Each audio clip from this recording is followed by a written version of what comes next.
All right. We've got a few more attendees here, and it's top of the hour. Let's go ahead and get started. Hi, everyone, and welcome to our weekly 30-minute webinar. My name is Brian McKay. I'm systems engineer here at Variphy, and I'll be your host for today's session. And I'm joined by my fellow engineers, Matt, Mike, and Dre. How's it going, guys? How you doing, Brian? Hey, Brian. Good to see you all. We usually don't have this many on at the same time, but I think we did this once before. It was a good time where we just kind of did a loose, tech round circle kind of thing.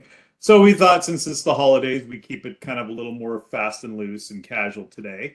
So we'll be taking your questions today. If you have questions on anything at all, it doesn't have to be software specific. It can be anything at all. Ask us whatever's on your mind. We can go ahead and answer those pretty much in real time. We usually wait till the end of the session to answer questions, but today we'll just kind of be taking them as they come. In the meantime, we will also be, doing a little bit of a presentation. Matt and Mike are going to talk about some quick verified tips and tricks, things you may not know that can make your life a little easier when using the product. Dre and I will then be talking about a little liquid cheer, our favorite holiday cocktails. We'll discuss a few of those. And then, of course, as usual, we'll give away our grand prize winner, like we always do, a $50 Amazon gift card. So make your Christmas just a little bit more merry. Um, let's start with a quick overview of what we do. Verify is the preferred analytics and management solution for Cisco and Zoom collaboration.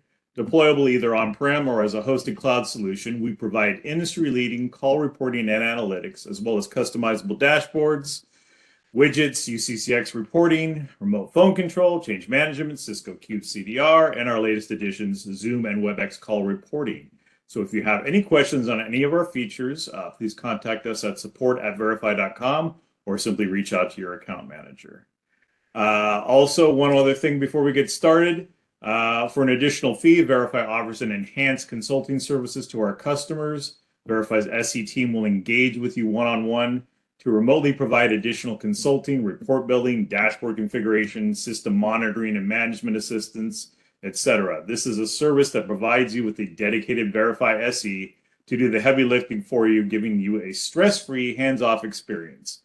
So if that's something you're interested in, please contact us or your account manager, and we'll be glad to speak more in depth about pricing and terms of service for our enhanced consulting services, or ECS. All right, with that, let's get into the wild and go find us the perfect Christmas tree. Hopefully Yes. somebody forgot to remember the saw. Yes, that's awesome.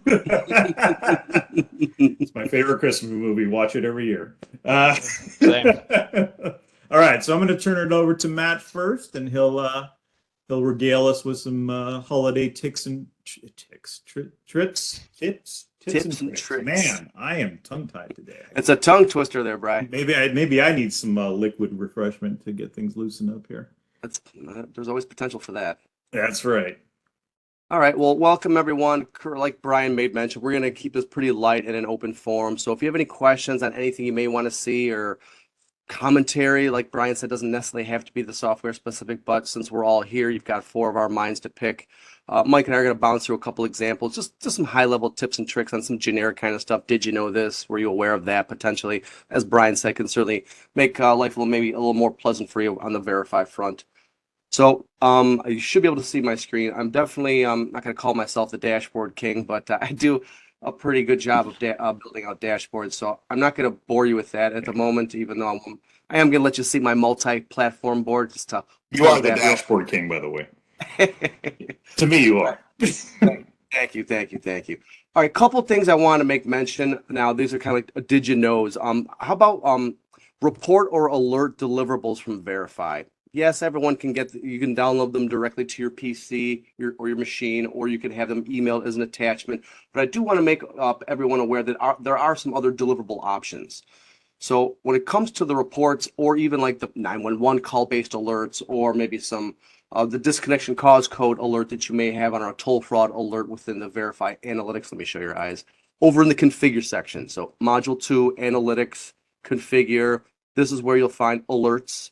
Alerts are going to be call based. They can 911 is definitely kind of probably the go-to. There's all the ones to identify toll fraud or some of the bogus disconnection cause codes. Now, as an example, we can email those, but also we can deliver these things to chatbots. So that's kind of what I wanted to get into real briefly. So with the reports, I'll just hit the play button on this one just to kind of show you the lay of the land here on this.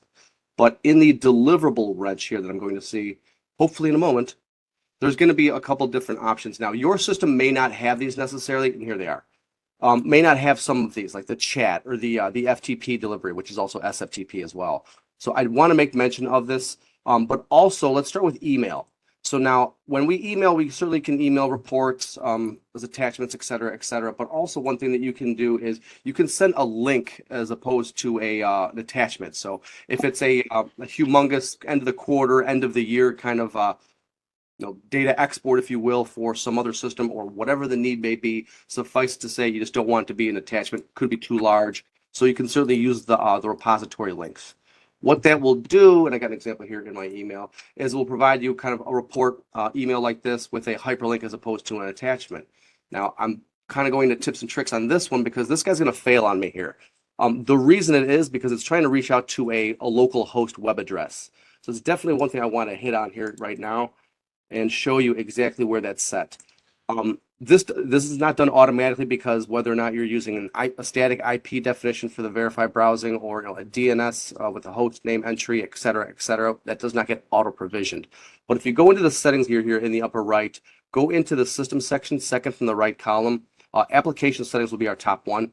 That's where I want you to navigate to. If you scroll down a few scroll wheels, you'll see where we have the repository settings built out. And by default, the host is pointing at localhost. So for everyone out there, you'll want to get this updated, whether or not it's the IP, the static IP that you're going to use. That's what I'm going to do here. Or the DNS host name. Certainly options apply there. But I want to make sure that this is taken care of because if you're sending out, if you're trying to use those hyperlinks, they're going to be dead. So you're going to get the same similar page that I ran into, no report job found, yada, yada, et cetera.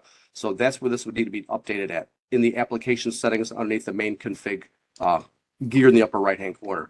Then that'll give you the option to go ahead and be able to go ahead and leverage these reports and send them as repository links that are not going to go to localhost.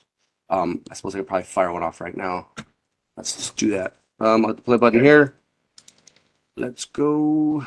And when you're done with that, I already got a couple other questions. You do? Okay. All right. Well, let me speed up for you. Yeah, let me speed up then. So let's just suffice to say, once you update that and then you start using it, this link will be applicable. So once I go ahead and click on this, now this one's old and stale, still point at the old config, but the new rendition would certainly have the browsing to the 10.20.30.10 or my static IP of this system. Then be able to go ahead and leverage that. From there, is there any questions pertaining to what I'm dancing through right now, Brian? I don't think so. These ones came in right as you were starting. So Gotcha. Okay. So a couple of the other options as well is going to be the chatbot. Chatbot is fantastic, and no one ever really uses it that much. So it's a WebEx chatbot that we can interface within Variphy and deliver, again, these automated reports, whether they're hourly, daily, weekly, monthly, quarterly, biannual, or the annual basis, or even alerts. So those 911 alarms, those toll frauds, those international calling kind of alerts that can happen. We can also send these to chatbots as well. Now, if you're wondering, how do you do that in Variphy? I'm so glad you asked that. We've got knowledge base articles and videos on all this stuff. But so if you pop into kb.variphy.com, search chat, you'll see the KB to configure the chat bots for Variphy. And Mike, I actually think you did that one back in the day, didn't you? I did. It was a very long time ago, but yes, you did. So, but this will give you the config route and all the instructions to go ahead and do that. So again, you can also slide. So the reports, yes, reports you can deliver to the chat bots, and once that's set up, and then they can be delivered. As an example, maybe flip one to myself here. I've got my chat bot open over here. Let me drag it on over, and here we are, 1:09 p.m. Central. That's where I am. Here's that report I just ran to the chat bot. So came into my demo chat bot. So what's nice about this is you not only can you obviously if you're not in front of your email all the time, but you have your cell phone or your mobile on you. You get kind of the WebEx alerts, if you will. Not only reports can do this or be sent to these chatbots, but also the alerts. So again, the 911 stuff, the toll frauds and stuff like that. That can certainly be set up once enabled. I'll pick on this guy over here. This one's set to go email, but we can certainly change its deliverable option to go ahead and set it to the chatbot. So that can be done for reports as well as call-based alerts.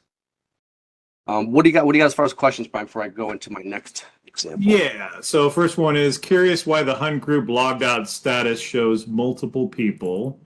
The logged in one is fine and only shows one user. Mike, back me up on this. I want to say that was actually maybe one of the reverse renditions of that new widget, and we've since cleaned it up. Because I should have an example. That should be correct, Matt. Yeah. Yeah, I thought that was fixed in 15.3. But I think Jeremy, if you still having issues with that, please let us know. We can, if you're not on 15.3, we can definitely hop on and find out why that's doing that. But I know we had that issue with the first rendition of the hunt group. Okay. Let's see. Other question. I noticed this week that under change management snapshots, that the LDAP directory and authentication settings are not listed in the settings that are in the snapshot. Was this done on purpose, or is there a technical limitation with it? Sounds like a good one. Now, is this particular on the change management stuff as far as the components of the definitions? I was looking to see what he was referring to. If you go to under change management, and then you go to under the snapshot menu, if you go under the navigate drop down for it, so I click on the magnifying glass. I think this is what Charles was talking about. I got The you. On the magnifying snapshot glass. components. Yeah, Okay. go into snapshot, and then the summary drop down under navigate. There's some LDAP options. So like right now we're in the system section of the summary. You have all of those LDAP ones. They do not appear in the list underneath. It does pull back some information when you select them, but they don't appear in this menu here. Custom filters. That's the only thing with LDAP here. Okay. Well, we can certainly take a look on that one one-on-one if we need to with that client. Yeah, it was Okay. probably just left off on purpose. I would assume. I mean, I would I assume that would this is agree, this is yeah. pretty old. I think this goes back to even before version 12. So I would assume it's just left off. I mean, we're able to pull all this other information. It'd probably be easy to grab that and put it in here as well. But I'll leave that to the smart ones. Yeah, the developers. Yeah. Yeah, we'll give it to that. But my pay grade. I would guess that was purposely left off, maybe. Yeah, I know we have kind of purposely left some stuff off in the past that we can grab, but we just didn't because we didn't think there'd be that much of a demand for it, or they just wanted to streamline, the interface or whatever. So it's probably something that's certainly doable. We just have to, have them look into it.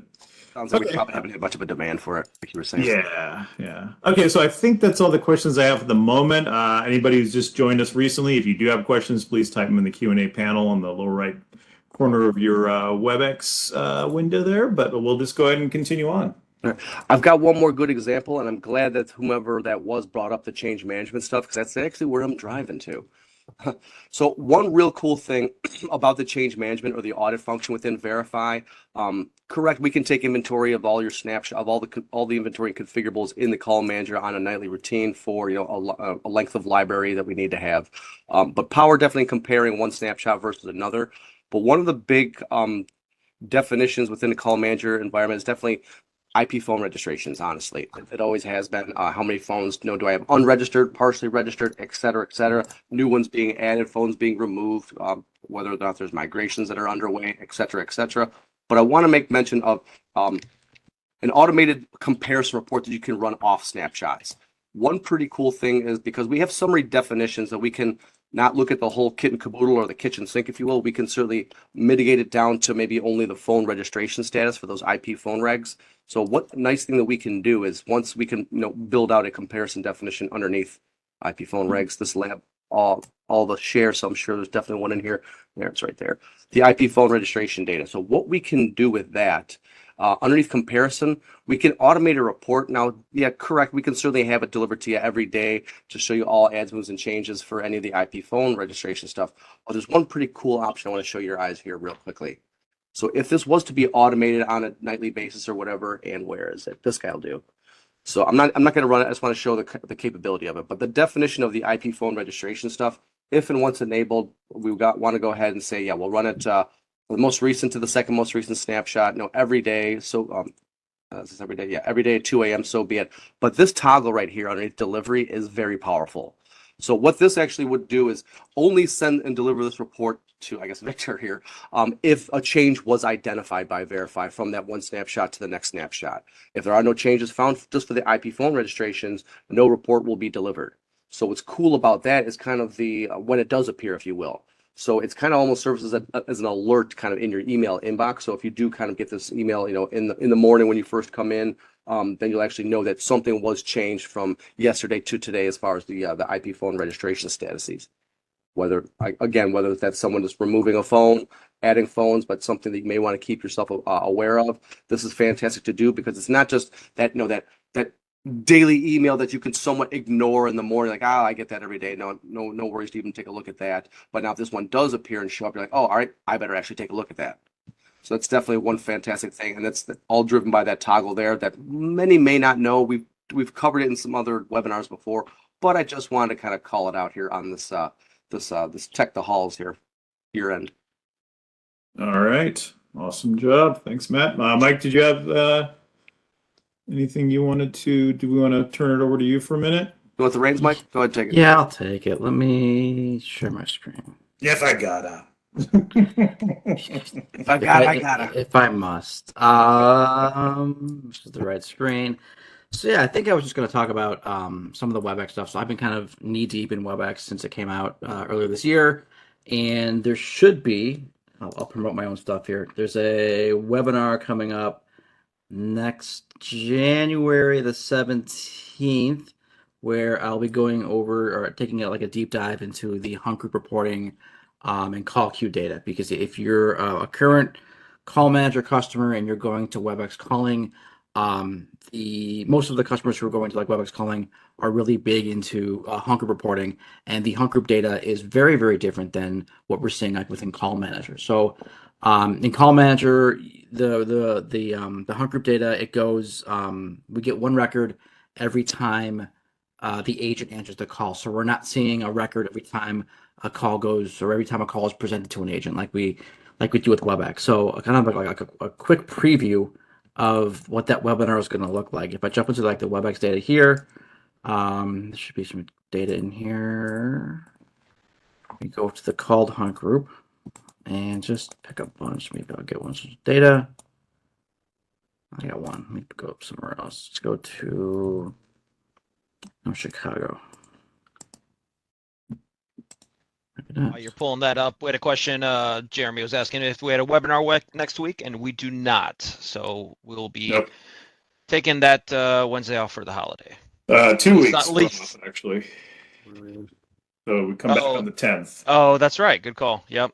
We'll be back on the 10th. Yep, correct. Okay. So with the WebEx data, this is just a quick dump of the data from the database using call history. So we can see here, this is the caller here that they're calling in. You have Dorian here and the caller ID calling in to the hunt group. So it hits the auto attendant first. You can see the auto attendant right here. The call goes to the hunt group. So this is the call being like handed off to the hunt group.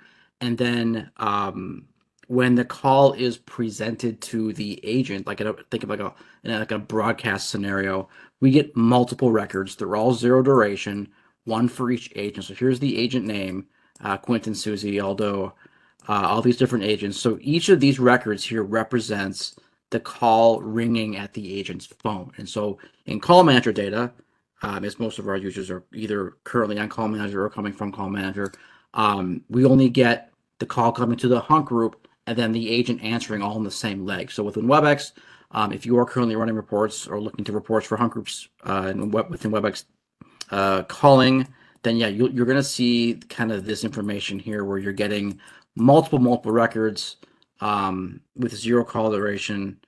And then when the agent, in this case, the call went to the first hunt group, no one picked up. You can see that they're all 0 duration calls, and the call goes back to the second hunt group. And then if I get lucky, okay, no one picked up that time too. Let's pick a better one. In this case, so same idea. Call goes to the hunt group. It's presented to all the agents, and then no one picks up again. These people are answering the hunt group data. In this case here, with the different agents, it rings, and then no one picks up again. and then it goes to voicemail. So you can see here it being delivered to voicemail. And then let me get one where someone actually answers. Would be nice. There we go. So here's a much smaller hunt group. Call goes to the hunt group.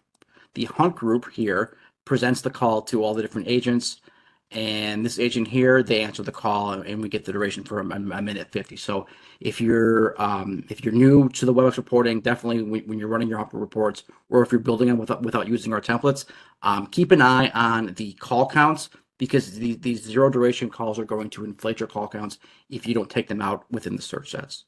And the other tip or trick that I have, also, if you're running our current version 15.3 on the WebEx side, we recently added call scenario types. So if you're building reports and you want to filter on just abandoned calls, answered calls, connected calls, forwarded calls, or any of the different scenario types that we have for WebEx calling, we do have now a criteria where you can just come in and select the call. So if you're building a report on a hunt group and you only want to see the answer calls and the calls with the voicemail, then you can come in here, select call scenario type, in addition to your hunt group filter, and then select answered or voicemail. In this case, you can see calls to go to voicemail, or forwarded or transferred to or from. This is a good new filterable field, Mike. This is kind of it is I use it all the time, and it makes everything so much easier. Call manager too, yeah, it certainly does.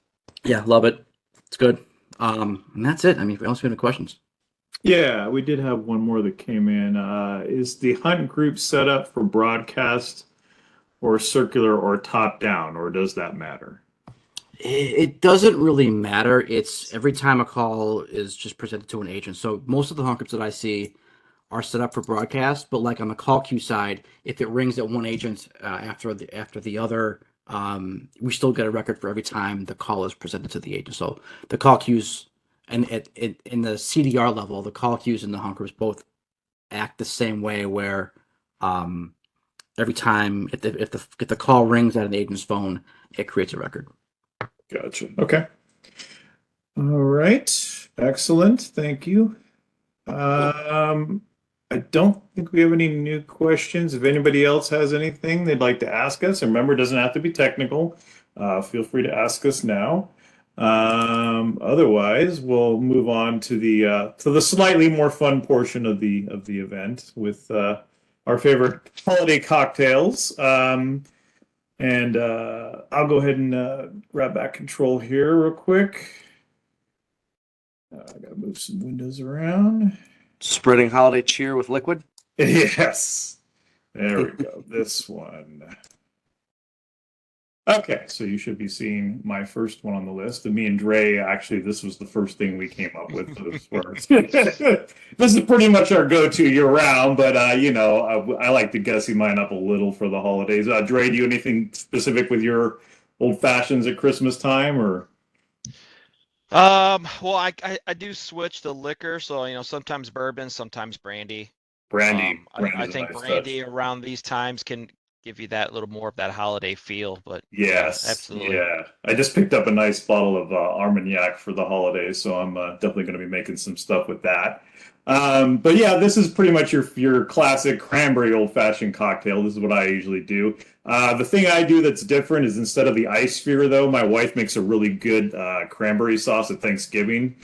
So we freeze what's left for the holidays, because we use it in all our Christmas cocktails. So I just use like a melon baller or an ice cream scoop and make an ice sphere with that. Oh, that's and awesome. Just plop it in there, and then as it melts, the flavor slowly creeps into the old fashioned. It's really good. The only bad thing about this is, as it melts completely, it leaves a bunch of cranberry gunk in the bottom of your glass. It kind of looks like a crime scene down there, but it's delicious. It's worth the cleanup.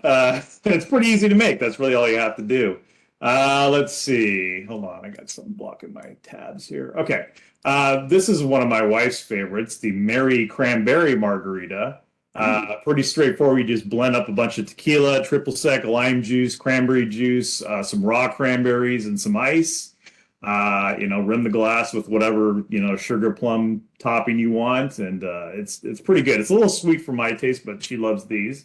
They're really easy to make. You just throw all in a blender and mix it up in 5 minutes pretty much. This was one Dre recommended, the wasabi. Wasabi. You're out of control. Wassail. Wassail. Mhm. Thanks for pronouncing that correctly because I had no idea. This looks like a nice hot apple cider, cinnamon apple topped drink. Looks pretty good if you're into the hot cocktails. I don't usually do the hot cocktails, but yeah, this time of year is definitely, if you're going to do it, it's going to be this time of year for sure. I guess you could use apple cider or you could use like a brandy in this one. It said in the recipe, so you could go either way Yeah, with they that. usually do, or you could do vodka rum as well. Ooh, yeah. And then you could do a little, you can mix them, whatever, but they usually cook it in a big pot and they, with ginger, nutmeg, cloves, apples, and everything all inside at once. It's really good. That sounds really nice. Yeah, very nice. Nice and hot for a cold day. It's nice. Oh yeah, absolutely. And see, that's why I don't really do them because it never gets that cold here in my part of the country. I'm in California, so it's like, like 50 degrees is pretty much standard for this time of year. But yeah, I imagine when you're in the 30s or whatever, this is going to taste pretty good. Let's see, another one. So our co-founder Lane Hu is really into mezcal, so I picked this one in his honor. He actually got me turned on to mezcal, so like I don't even drink regular tequila anymore. Everything I drink that's like a margarita or whatever is always mezcal because I like that smokiness. This is the Mary Melon Mezcal cocktail. I love these glasses, man. I got to get a set of these. Those are cool. But this is with mezcal and Midori for that nice green, Romulan ale color or whatever it is. That looks pretty tasty. Yeah, I can't remember if it's green or blue, but yeah. Yeah, that looks pretty good too. And like I said, I do want to find this glass set. That's pretty awesome. But this last one, this is probably a Christmas variation on the official, if we have an official, Variphy cocktail. And there's a fun little story behind this, but that is the Ramos Gin Fizz. Now, the story behind this is we went to a company meetup in New Orleans quite a while back when we were a much smaller company. And as part of the fun stuff we did a drink lab, which is where you go and they teach you how to make the New Orleans classics, the Sazerac, the Hurricane, etc. Well, the last drink was the Ramos Gin Fizz, which is this fizzy gin concoction with a kind of a powdered sugar and egg white foam on top, and it's super delicious and it's super time consuming to make. There are tricks to shorten the time, but if you follow the traditional recipe, you're supposed to dry shake it for like 15 minutes before you even like add the ice and the rest of the stuff just to get that nice foam.